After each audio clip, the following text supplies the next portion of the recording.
Thank you, Mr. Chairman, and thanks for calling the hearing today, Mr. Undersecretary and Dr. Healy, for being here.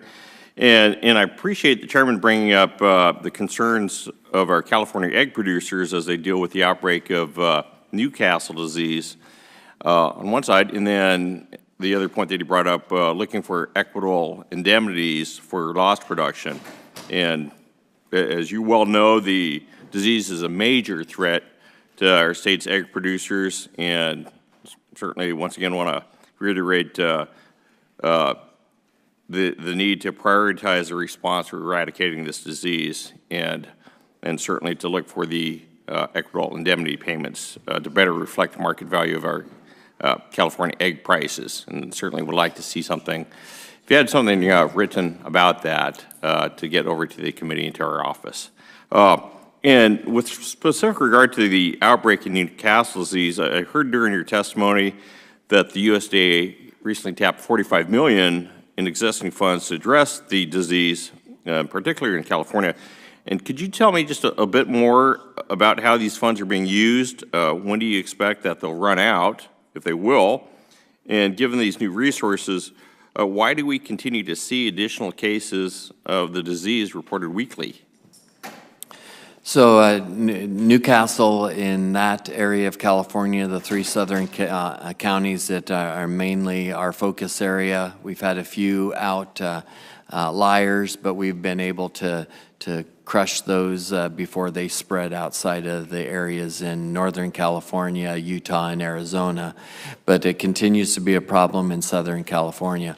We're partnering very closely with the California Department of Agriculture and the state vet. It is a joint project that we're working on together.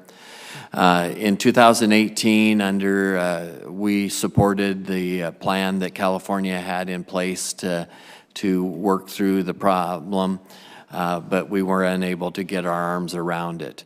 So last fall, in cooperation with CDFA as well as with the national poultry industry, we determined that a more 2003 modeled program that was used back then when we had the last virulent Newcastle outbreak was appropriate.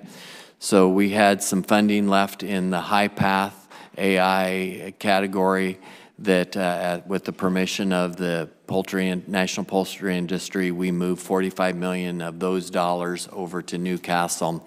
And so we've begun a way more aggressive approach to Newcastle. As we've taken that more aggressive approach, we're going to identify more positive flocks. Hopefully, as we identify those flocks and eliminate those flocks as well as depopulate dangerous contact flocks in the area, we'll see those diagnoses go down over time. Great. And from what I understand is that the current USDA policy for virulent Newcastle disease, it calls for a fallow period with no paid virus elimination funding. And so the question, why would the USDA pay for virus elimination for avian influenza, but not for virulent Newcastle disease? So I'll ask Dr. Healy to address that question. So the challenge, as I'm sure you're aware of being from that area, is the neighborhood issue. And so we're finding very dense pockets of backyard birds, commercial birds, et cetera. And the fallow period is the way that virus moves, if we were to clean and disinfect and restock that premise while the disease is still circulating in the neighborhood, they would reinfect themselves, and we just have a never-ending cycle. So we have to use the fallow period in order to have a break, if you will, in the disease cycle. Great. And Secretary, you mentioned with APHIS, you use the best available research to guide your decision-making. And can you share just a bit on how APHIS decides what research is done internally, and also share specific ways the agency works with other research areas at USDA as well as universities and other external research organizations?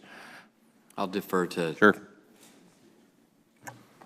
So the research that we're doing is collaborative research and bringing in through a variety of cooperative agreements and other mechanisms of that type, but reach out to the states and the universities to help assist us with those research protocols. Well, great. Thank you so much.